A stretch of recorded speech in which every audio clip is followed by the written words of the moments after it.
There's a moment when you realize the phone ringing doesn't make you happy anymore. It makes you tired. I'm 83 years old. My name is Margaret. And yesterday my daughter called to tell me I'm becoming a hermit. Not her exact words, but close enough. She said, I used to be social, used to enjoy people, used to say yes to things, and now I say no to almost everything. Stay home, keep to myself, choose silence over company. She told me she's worried about me, that this isn't healthy, that I'm isolating myself. Isolating. That word like it's a disease, a symptom, a problem that needs fixing. But here's what she doesn't understand. What nobody seems to understand, what I'm only now beginning to understand myself. I'm not isolating, I'm selecting. There's a difference, a profound difference. And the older I get, the more I realize this pulling away from people, this preference for my own company, this desire to let invitations go unanswered. It's not loneliness, not depression, not decline, it's psychology. Deep, well-studied, completely normal psychology. And there are 7 specific reasons, 7 psychological shifts that happen as you age that make you want, need, even more solitude, more quiet, more space. And if you're feeling this too, if you're wondering what's wrong with me, why don't I want to see people anymore? Why does every social obligation feel like work? Nothing's wrong. You're not broken. You're not becoming a grumpy old hermit. You're just human, aging, evolving into someone who finally knows what they actually need. And I'm going to tell you all 7 reasons. Because once you understand them, once you see that this is normal, natural, even healthy, you can stop feeling guilty. Stop forcing yourself. Stop pretending you're someone you're not. When Richard was alive, our calendar was full. Always full. Dinner with neighbors, church events, his work gatherings, family obligations, friends dropping by constantly. Always people. And I managed, smiled, hosted, made conversation, laughed at the right moments, played my part. But inside, even then, I was counting minutes until everyone left, until the house went quiet, until I could stop performing. Thought something was wrong with me, that I was antisocial, ungrateful, broken somehow, because everyone else seemed to enjoy it, seemed to need it, seemed to thrive on it. But I just felt drained, exhausted, empty. And when Richard died, when the obligations disappeared, when the house stayed quiet, I felt relief.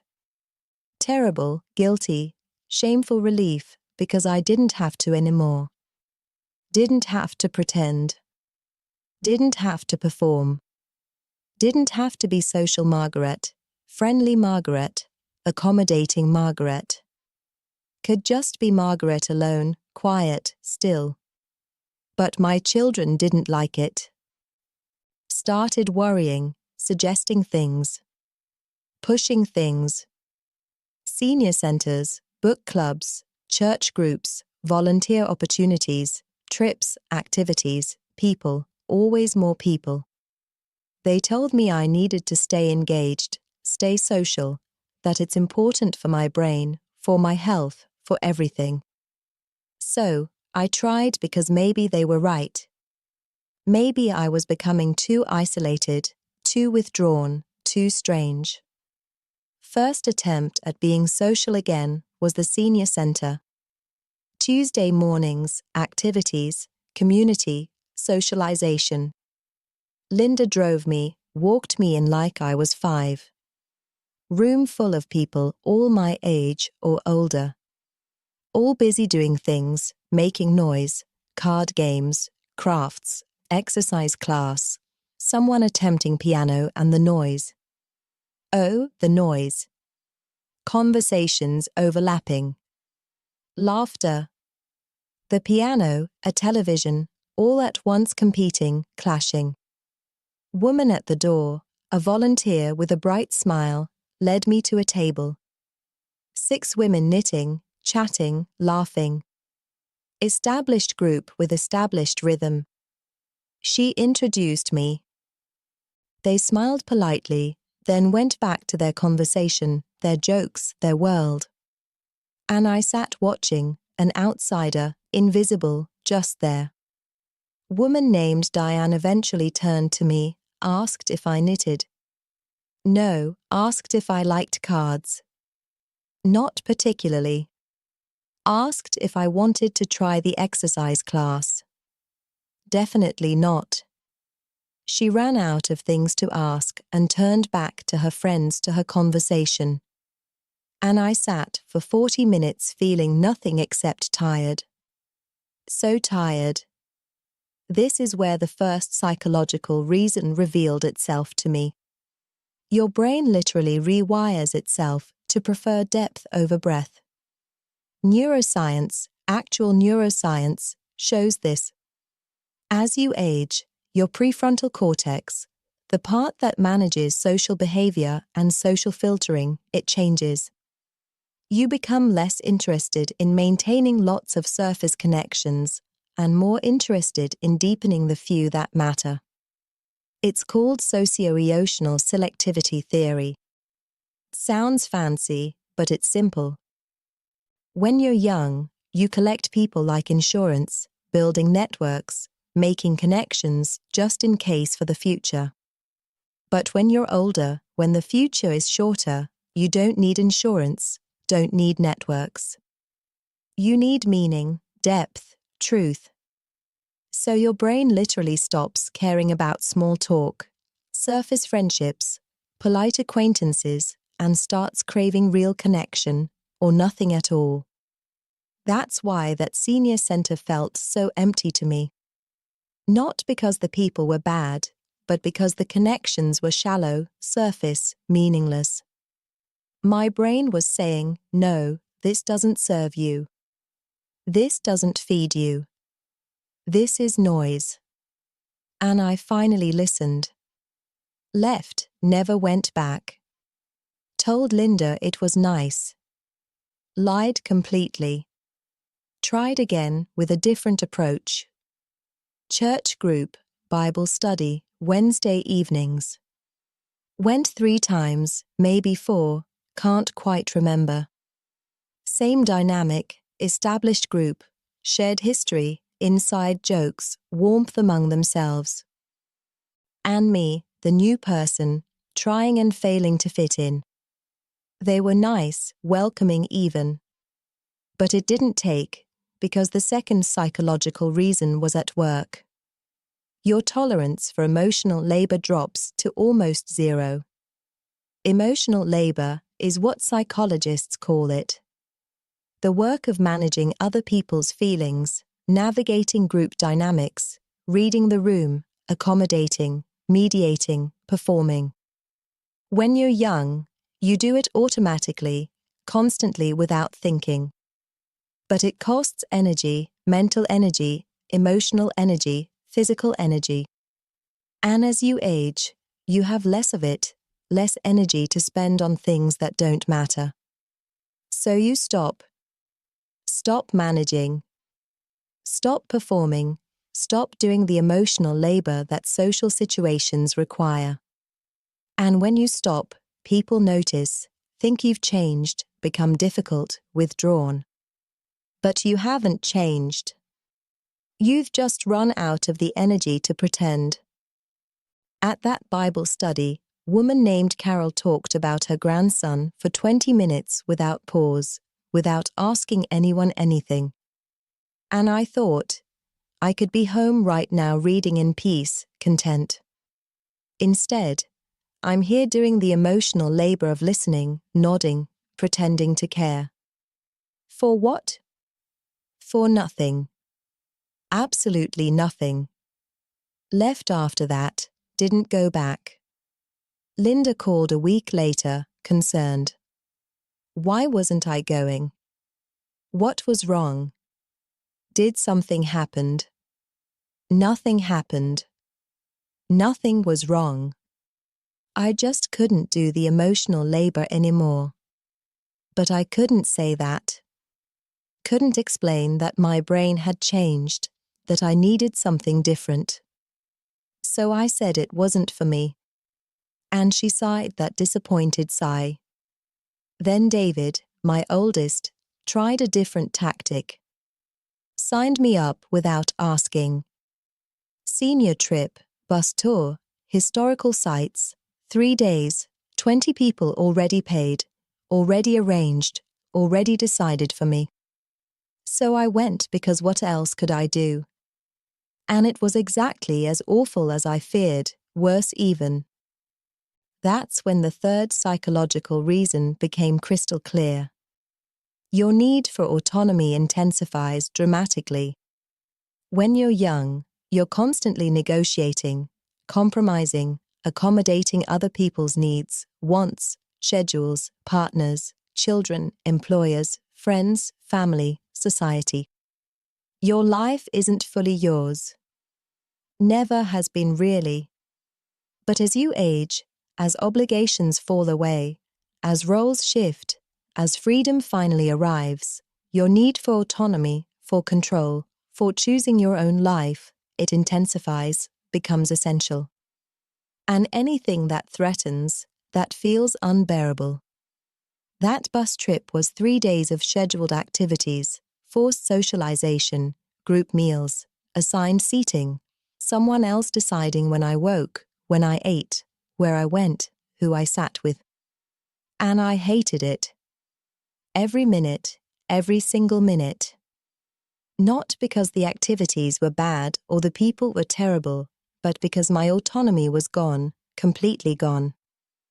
And at 83, after a lifetime of compromise, of accommodation, of doing what others needed, I couldn't give up the tiny bit of autonomy I'd finally claimed. Woman on the bus, Eleanor, attached herself to me like we were friends, partners, linked arms, wanted to sit together, eat together, tour together constantly. And I couldn't escape. Couldn't say, please leave me alone, without seeming cruel, rude, wrong.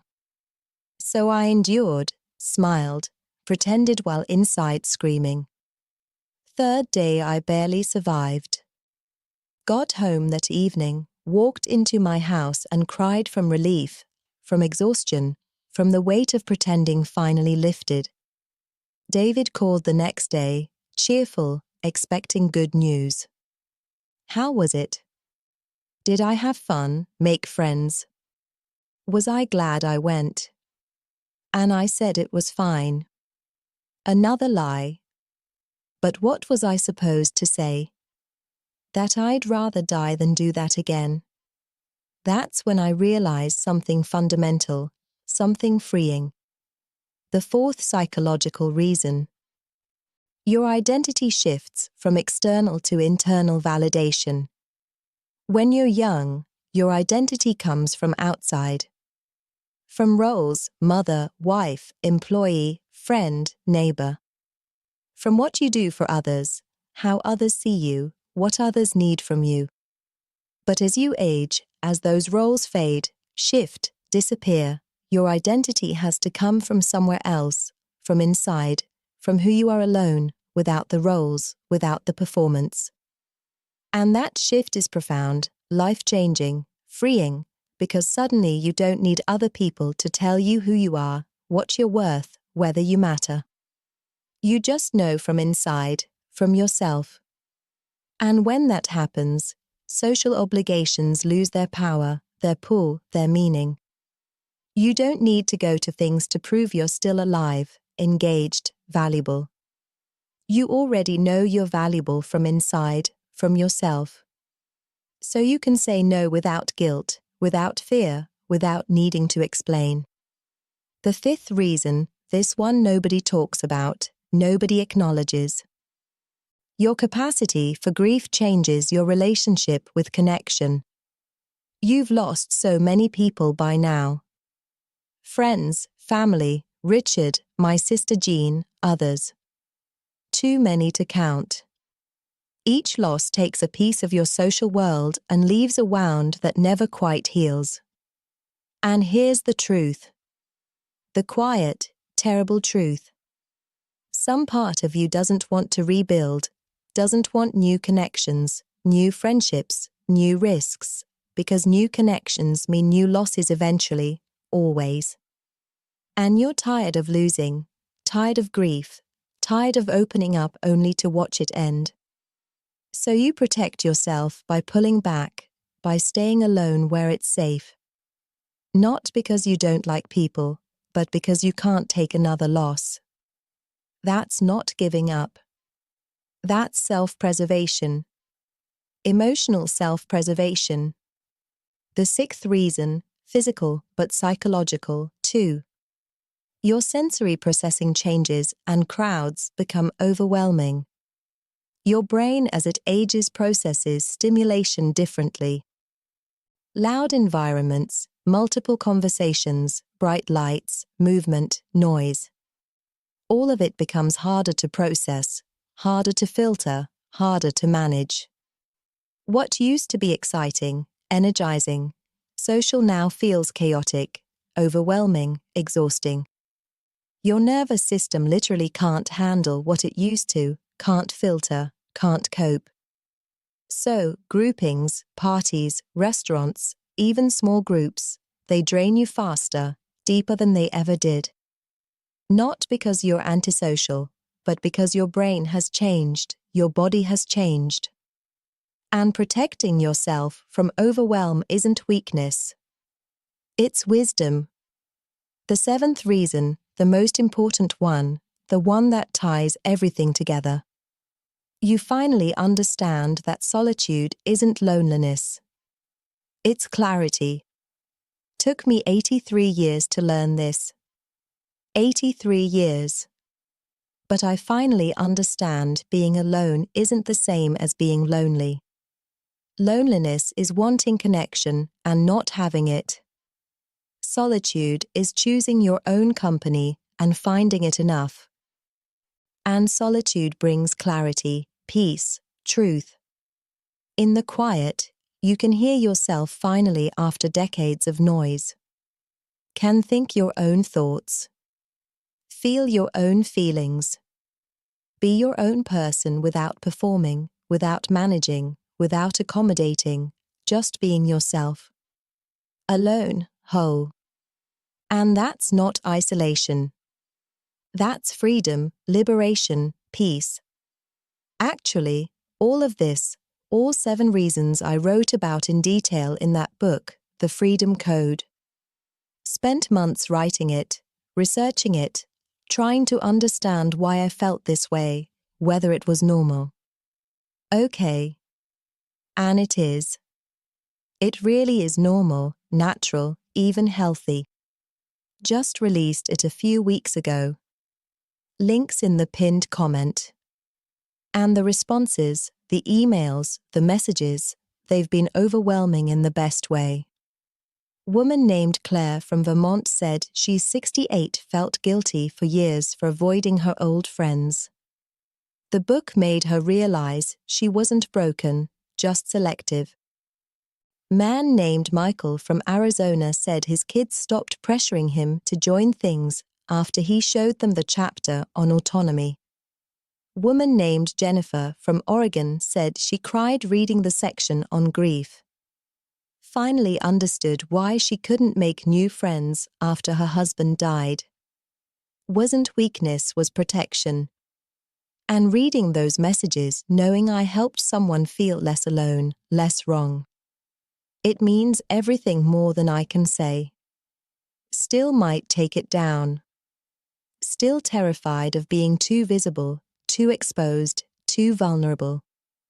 But for now, it's there because Claire needs it. Michael needs it. Jennifer needs it. And maybe you need it, too. Now my life looks so different than it did 5 years ago, 10 years ago. Calendar mostly empty, phone mostly quiet, door mostly closed. And I'm happy. Deeply, genuinely happy. Sarah, 2 doors down, still texts every morning. Good morning. I text back. Good morning. That's enough. More than enough. Emma visits sometimes after school, sits on my porch, tells me about her day, her teacher, her friends.